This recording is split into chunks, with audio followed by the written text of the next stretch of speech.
JF Stretford, Paddock, this is the Paper Talk. As you can see, I'm in the studio, which means it's live. So do get involved in the comments. Hit that like button as well. Excuse me. And give us a share. And a subscribe. If you're not subscribing, sort your lives out. Subscribe to the channel. Got over 620,000 subscribers. We want to get 700,000. Anyway, enough of all that. We know what you're here for. Ralf Rangnick has been speaking to the press as Manchester United interim manager for the first time. He's just done his first press conference earlier this morning, so we'll have all the quotes from that, and we'll have all the comments, and we'll get into that, and you can let us know what you think. I quite enjoyed it, to be honest with you. People may look at a press conference and go, "Yeah, well, it's only a press conference. It's pretty easy. There's not a lot he can say, and there's certain things he's been told to say or he's planned to say or whatever. So you can't tell too much from it, but." An early press conference or your first press conference can set the tone for your time as manager at Manchester United. And I was fortunate enough to be at a couple of them. I was there when Louis van Gaal was unveiled. I was there when David Moyes was unveiled, his first press conference.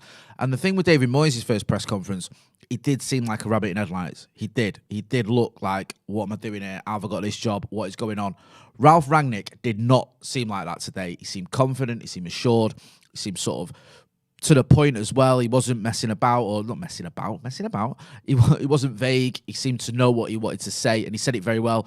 And also, his English was fantastic. He mentioned the fact that I think he studied English. He was an English teacher, so his English was perfect. And just, his dulcet tones, his dulcet Germanic tones were wonderful.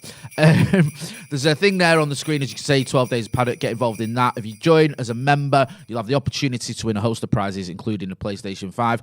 Viva has just become a member as well. Welcome to the Academy. Thanks for your support. Jacob OC in the comments says, "All right, Jay. Yeah, I'm all right, actually. What did you think of that press conference? Just let us know. If you watched it, what did you think of what Ralf Rangnick had to say? And how did you think he carried himself?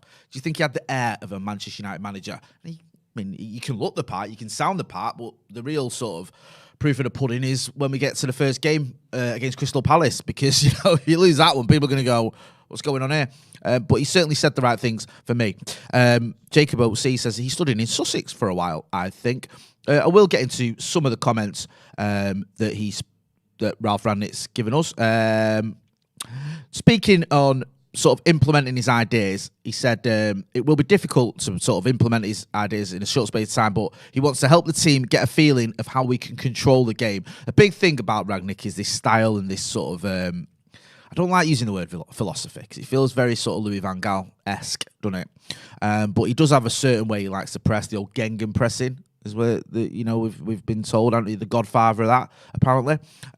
So he does have a certain style, a certain way of playing, a certain expectation from his players as well. So he's been asked about that, and he said it's going to take time. And you can understand that, can't you? Because, for the past sort of, 2.5 years, whatever it is, almost 3 years, we've had Ole Gunnar Solskjaer and his way of doing things and his coaching staff. Obviously now Michael Carrick as well last night departed the club. A little bit of a surprise, that, to me. Didn't see that one coming. Was at the tram stop on the way home from the game. Looked at my phone. Saw it was going crazy with all this sort of Carrick's left and leaves. And I thought, what did he mean? Did he just mean, he stepped down now as caretaker boss, which is what we knew. But no, he's left. And that was a little bit of a surprise. But Ralf Rangnick spoke about that as well. He said, "I met Michael 2 days ago for an hour. I was trying to convince him to stay. I had to accept. I am more than happy to work with the current staff. I need their expertise. I will try to find 1, 2, 3 to join us, but it's not that easy with Brexit." Brexit, eh? Yeah, so it seems like Michael Carrick's done a pretty dignified thing there. I mean, regardless of whether you want him to stay or not, I think the way he's gone out is quite good. I think he's obviously told the manager, he's spoken to him, he's given his reasons. The manager's trying to keep him staying, and Michael Carrick's not wanted to do that. He's got out on a high as well. A big win against Arsenal last night. We'd have lost that. I think, did we go 8 points behind him? Which would have been disastrous. So it felt like an old school United game, didn't it, last night? A bit end-to-end, loads of goals and a little bit of, VAR and all that stuff. No, that's not old school, but, a bit of controversy, a bit of entertainment. It's like what it used to always be like. So, yeah, I thought Michael Carrick, obviously he's a club legend anyway. It doesn't matter what he does as a manager. He's been at this club for so long and won everything that he'll always be a club legend. But I thought the way he sort of carried himself as manager and the way he went out was extremely dignified, and he goes out on a high. Corey Sanderson, says, "Oi, oi, here from Australia. Love the work, boys. Thank you." Viva makes a great point here. Carrick went out like he played. Class. 100%. Couldn't agree more with that. Yeah, there's I think is it Jogo Bonito says, nice to hear he spoke to Ollie for nearly 2 hours to get all the info of on the character and issues in the squad. Yeah, Ralf Rangnick did speak to Ole Gunnar Solskjaer. As you would expect, you'd expect the manager to speak to the previous manager. He said, I spoke with Ollie for almost 2 hours on Sunday. He was very generous, gave me his insight on the team. Now, some people have sort of questioned the way Ollie's gone out. And sort of, he's gone out with this sort of, a video or an interview where he did a farewell interview. There was a flag at the ground last night from a banner. And people go, what's all this about? But it's only right. Ole Gunnar Solskjaer's a legend at the club anyway. Doesn't matter what happened as a manager. His achievements as a player and the way he played for Manchester United as well, the way he carried himself for Manchester United and the trophies he won, the important goals he scored and the effort that he showed, he'll always be a club legend. And also, his time as a manager shouldn't be just remembered for the last few weeks of it. This is a guy that got us back-to-back top 4 finishes, got us second in the league, the closest we've been to first as well in terms of points since Sir Alex Ferguson retired. Okay, it didn't work out in the Europa League and in the Cups, but he got us to a final. I know that's not the be-all and end-all, but it wasn't, wasn't a complete disaster in the Cups in terms of some of the results we had. We beat some big teams in like the FA Cup and the Champions League, obviously the game against PSG. So it's right that Ollie's remembered. And my point is that there's been this sort of, dignified sort of way of leaving for Ole Gunnar Solskjaer. He's left on good terms with the club. And that's obviously helpful as well for the new manager because Ollie's always going to be able to speak to him and he's had this meeting with him and he's been able to give him as much information as he needs. So that will help with the transition. Because what you don't want sometimes is when a manager leaves and he sort of burns the village on his way out because he doesn't want to deal with anything. He's done, he's gone, he's sacked, he's unhappy. I'm not speaking to the next manager. I've got nothing to say to him. I'm taking my paycheck and I'm done with this. It's not the case with Ole Gunnar Solskjaer, and you never know. Ralf Rangnick might want to call on him, not for just advice, just for like update. You might want to say to him, the sort of certain player I don't know a lot about. If you got anything you can tell me about him, it's just good to have that sort of cordial relationship. Henry Ansel Allen says, Jay, greetings from the Philippines. Looking forward to the reign of Rangnick. Yeah, I like that. Tyler Farnfield says, Jay, thoughts on Fred's recent performances? So, I will talk about this because I know this isn't exactly relevant, but it's a fair question. I was never Fred's biggest fan. I always thought he was all right. I thought he's a bit frustrating at times. I always thought he has these mad 5 minutes where he just goes for... He always has 5 minutes in a game where he just keeps giving the ball away for 5 minutes and then he stops. It's really strange. But I remember there was a game at the Etihad where I did the fan cams and I remember the fan cam I did, the review, I said I'm going to give him an apology because he was outstanding at the Etihad against City's midfield. And I said, you know what? I might have it wrong about Fred. He's a real player here. Can be a little bit erratic, but this season...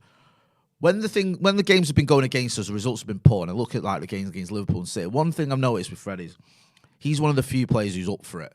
He's shouting at his teammates. He's getting stuck in, and he might not have the quality that some people want, but he's at least showing that bit of fight, and literal fight. One thing that really annoyed me against Liverpool, and this is just me, and it's like Ronaldo when he kicked the ball at Curtis Jones, and all the Liverpool players surrounded him and they're kicking off.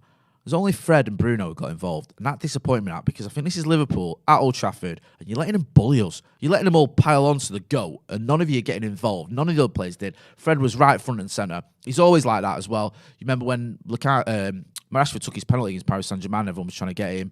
I think it was Fred then, wasn't it? He was doing the sort of bodyguarding. So there's lots of things to like about Fred. Obviously got his assist last night. He's a very erratic player, but I'm beginning to warm to him. I am, and I know this sounds crazy because he's been here for about, 4 years now? But yeah, I know he's got his limitations, but there's something about Fred that I find quite endearing. Yeah, there's a quote as well. Someone's asking me, Chris Strother, says, Jay, did you hear the bit in the presser where he said he might have influenced Klopp in footballing terms, but certainly, what? Have you made that, was that a real thing about Klopp and his toothbrush? I've sort of got some quotes here there. I think that might be a bit of chronology there. But yeah, we know that Ralf Rangnick has had a massive influence on the likes of things like Tuchel and Nagelsmann and Klopp. He's, like I said earlier, he's been sort of called the godfather of gegenpressing, which is what they all like to do. A lot of these leading managers in Germany have done, and he's a little bit older than a lot of them, and they've been influenced. And there was talk that when he was at Hoffenheim, and they beat was it either Mainz or Dortmund? It might have been Dortmund, or they beat one of Klopp's teams anyway. And basically he Klopp sort of started copying his style a little bit. There was a quote about that that he said in a previous interview. So he's a highly influential manager in terms of what he's done in Germany, and hopefully he can bring that sort of experience and that gravitas and that charisma as well. He seems quite a charismatic guy, doesn't he? To the Manchester United dressing room as well. He did speak about Klopp, where he said when Jurgen came to Liverpool, the squad he had at the time was definitely not better than the one we have here. It took Klopp a few years, though, didn't it, to get it right at Liverpool? Let's not forget that. Everyone sort of raves about Klopp and his achievements, and pains me to say it, but I can understand that because the Scousers went 30 years without a title, and he's the one that got him to Champions League final, won Champions League. We don't need to go into it. Yeah, we get it. But it took him a few years. Don't forget, he lost the League Cup final, he lost the Europa League final, lost the Champions League final.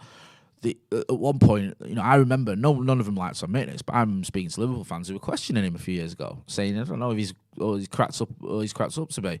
I don't know if he's got what it takes to get us over the line. And obviously, he had that little bit of time and he made it work.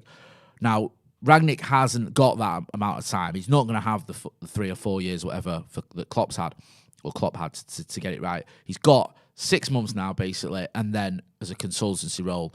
Now, that consultancy role is the interesting factor here, because it's like, how is that going to work? Is he going to have a real say? Is he going to move on after the consultancy role's ended? Is he gonna? There was a bit where he spoke about in the press conference about he could have recommended himself as to take over. So it'll be interesting to see what happens here. He says, Rangnick there's a quote here. It says, very clear we are talking about 6-month manager. Maybe if it goes well and they ask me, I might make the same recommendation as I did twice at Leipzig, to continue with me. You never know. I think it would be better if he does a consultancy role afterwards and he moves on, and I think we bring someone else in who can continue the work he does. But who knows? Let's not start planning ahead too far. Wait and see what happens. Now, get involved in the comments. Let us know what you think of the press conference. Let us know what you think about Ralf Rangnick. Joel is a member of the Academy as well. Welcome. Thanks for your support. Chris Strowther again says no way he's even thinking about the consultancy role. He defo wanting the job. Wayne Marco says, we need players that will work and graft and fight for us. Players like John McGinn at Villa. We need to stop focusing on marquee signings and get players that will work hard and are able to play. I will get to signings in a minute. Santa Notch says, Klopp took over Liverpool during the season and dragged them to the giddy heights of 8th. JR said, is Jay muted? No, I don't think so. I think everyone else can hear me, bro. Let's have a look at the quote about transfers, because I know that's one everyone wants to talk about in it as well.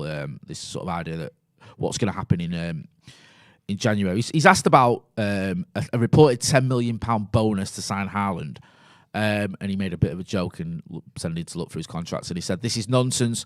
There are no such clauses in my contract. So that obviously means we're going to sign Erling Haaland in January, then I think that's set in stone. I'm joking. He also spoke about the difficulties as well in January of making signings. We know it's going to be hard, but that doesn't mean that he can't make signings. So it'll be interesting to see if we do. Everyone's expecting us to sign a midfielder. We've been linked with so many players, haven't we, since he's come in or since he's been announced. There was the kid from Leipzig, funny enough. Is it Ahmad Hadara, the midfielder there? I've seen one or two others as well that have been linked with us. It does seem like any sort of young, up-and-coming player or a player in Germany, a lot of player in Austria, people are going, oh yeah, he's on Rangnick's list. There was a story doing the rounds the other day, wasn't there, that actually Timo Werner, I know he's not up and coming, but Timo Werner could be a target. He's having a bit of a torrid time at Chelsea, but he's obviously had success in Germany, a player that Rangnick knows very well, of course. He could be a target. Not feeling that one myself. I don't think he's done very well at Chelsea. I know he won the Champions League, but I don't think they won it down because of him. So that would be a bit of a strange one for me, but we'll have to wait and see. Viva says, I just hope that if we draw... this is a great point. I just hope that if we draw 2-2 versus Palace on Sunday, Ralf doesn't go full Klopp versus West Brom and get the players celebrating with the Stretford end at full time. Yeah, don't know about that one. I stand in the Stretford. I don't know if I'd be too keen on that idea, celebrating a draw. It's always a sort of stick used to beat Liverpool fans with, isn't it? The old picture of them all, the players lining up celebrating that 2-2 draw. Whenever Liverpool fans give us stick for celebrating a draw or a last minute equaliser or whatever, you've always got that one to fall back on. RDman07 says, Jay, even with Rangnick's influence, can we really improve without the signing of a better DM? It was an issue yet again last night. Fred, McT, Matic aren't good enough, no matter the coach. Yeah, what do you reckon? Do you think we can improve without a signing? Because, you know, Rangnick did speak about signings. I said it earlier. He said maybe after Christmas there will be a time to talk about possible transfers in the winter. In my experience, winter is not the time for sustainable transfers. It will be difficult in the winter. Now, you don't know, do you? We don't know for certain what's going on, but I would expect he can make at least one signing in January. I would be amazed if he was stuck with this midfield. It does seem the midfield's the main issue, doesn't it? Because defensively, yes, we've been all over the gaff, but we've still got Ralf Rangnick to come back into the team. We miss him a lot, you know. He's I know that's a bit of an obvious statement, but I think sometimes people forget because he's new and because he's missed a few games, but he's such an important defender.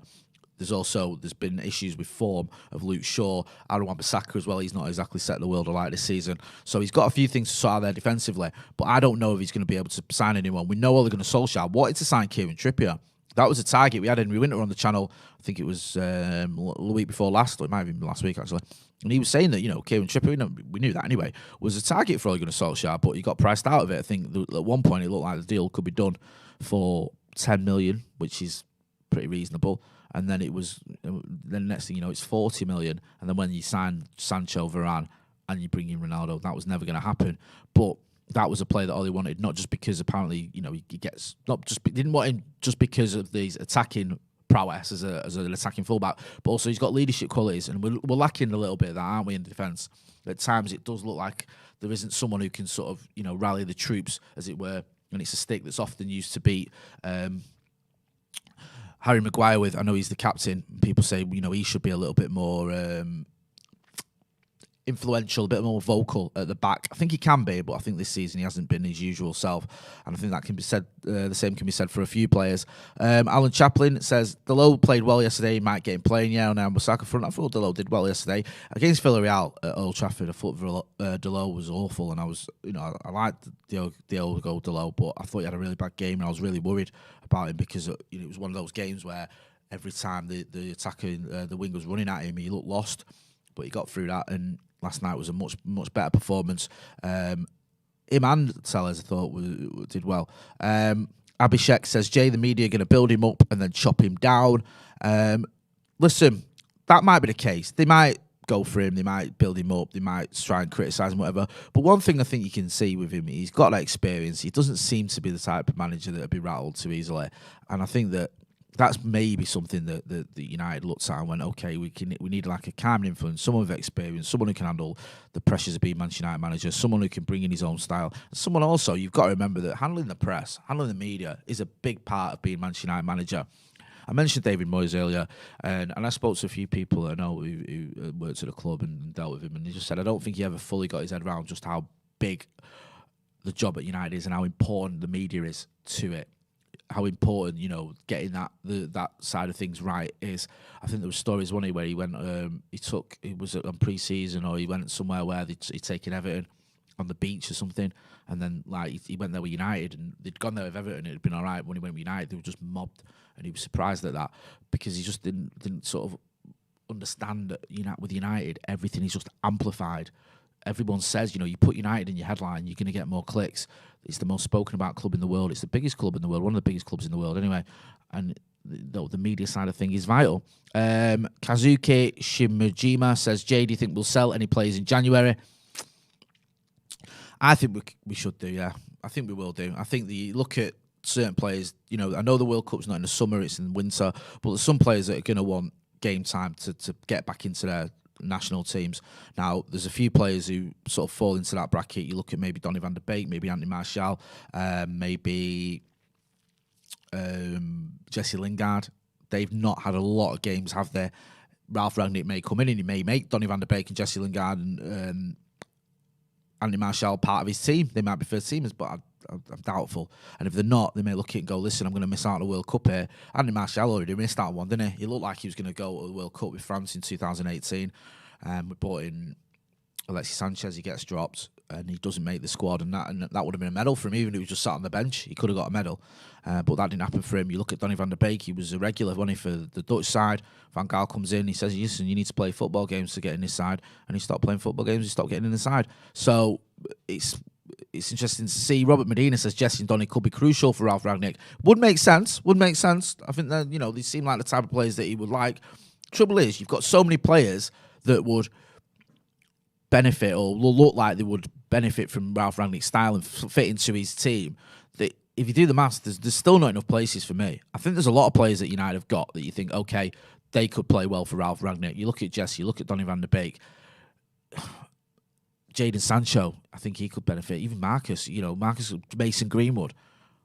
Ronaldo, is he going to get dropped? So there you go. You've already got, 5-6 attackers. I mean, Rangnick spoke about Ronaldo, and he said, seeing Cristiano yesterday at 36, I've never seen a player that physically fit at that age. He can easily make the difference. So that was interesting, wasn't it? Because there was sort of one of always Ronaldo going to be able to do the pressing. Is he going to be able to handle what Ralf Rangnick expects of him? Listen, I think Ralf Rangnick will look at Ronaldo and think this is the most talented footballer I've ever worked with. I've got an opportunity here, and if I'm going to have success this season, Ronaldo's going to be a part of that. I don't think there's going to be an issue there. I think people may be looking for something that's not there. So going, he comes in, he's going to want all this energy and high press and all this stuff. Ronaldo's 36, he's not going to be able to do it. They're going to fall out and all. And I'm just not sure about that. Soul Searcher says Ronaldo is Neo from the Matrix. Dan Sweet says that's Ronaldo done. Read between the lines. Tomo Karamoiko says, compared to Ollie, Rangnick is a massive upgrade. We'll see, won't we? The thing with Ollie, and don't forget to get involved in the 12 days Paddock, you can see there. That's our giveaway as well. You can get, if you join as a member, just to explain it, join as a member, there's a link in the chat, and the pinned link. You can win all those prizes, including the PlayStation 5. Thing with Ollie, when he came in, he wasn't expected to be the permanent manager. He just earned that with his success as caretaker manager. We just kept winning football matches, didn't we?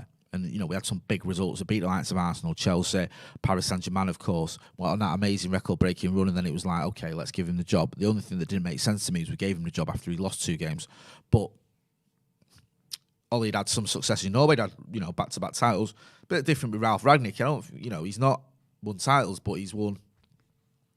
He's sort of had promotions and done well in Germany and built clubs up from almost nothing. Well, literally nothing. We look at some of the Red Bull clubs.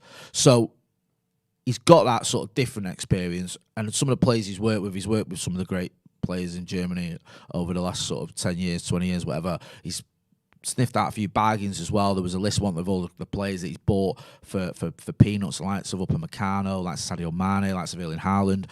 So he's got that pedigree as well of finding young players, of building them up, of getting them on the cheap, of doing well with them. He'll obviously he'll have a bigger budget to work with in January if he does than, signing the likes of Haaland or whatever for 6 million or whatever it was.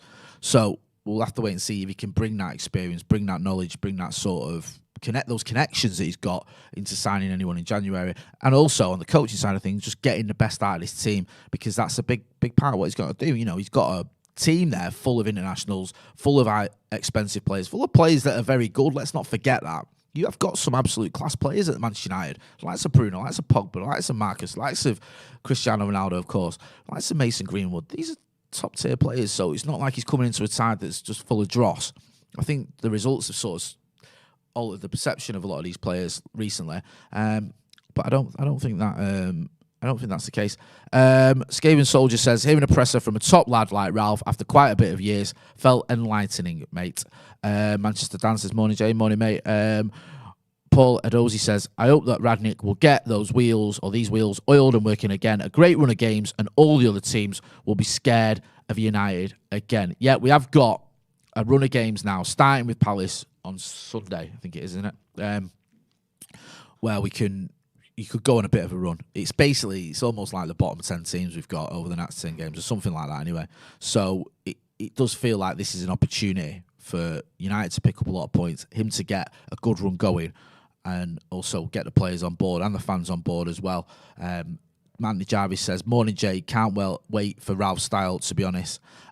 Tomo Karimoko says, AC Milan desperate wanted to sign Rangnick. Chelsea wanted him as well, didn't they, last season, apparently. He spoke about that. But they only wanted him for 4 months. And that he said that wasn't, that wasn't something that he was up for. He didn't want to just go there for 4 months. And he spoke about the fact that the consultancy role at Manchester United was a big sort of attraction to him. The fact that he has got that 2-year deal, not just a 6-month contract, but also he's going to stay on as a consultant afterwards. And he's spoken about that and said that was a big influence on him, helping him make the decision to come to Manchester United. I'm going to wrap it up there. Don't forget to check out the 12 days of Paddock there. You can win a PlayStation 5. You can win a load of other goodies, a museum tour and some merch and stuff as well. So check that out. There's a link in the description. If you're not doing, in the chat, if you're not doing as well, subscribe to the channel. We're over 620,000 subscribers now. So make sure you're subscribing to the channel. We'll have the preview for the Palace game as well. And obviously for the Palace game, we'll have the watch along and all that good stuff. We'll have the Paddock podcast, not the Paddock podcast. We'll have the brew later on today, myself and Stephen Housen and Abdullah. So make sure you're checking that out as well. Ralf Rangnick is here. We've had the Ralf Rangnick Manchester United press conference. He's here. Let's get on board. Ralf Rangnick's at the wheel. Ouch. Thanks for watching.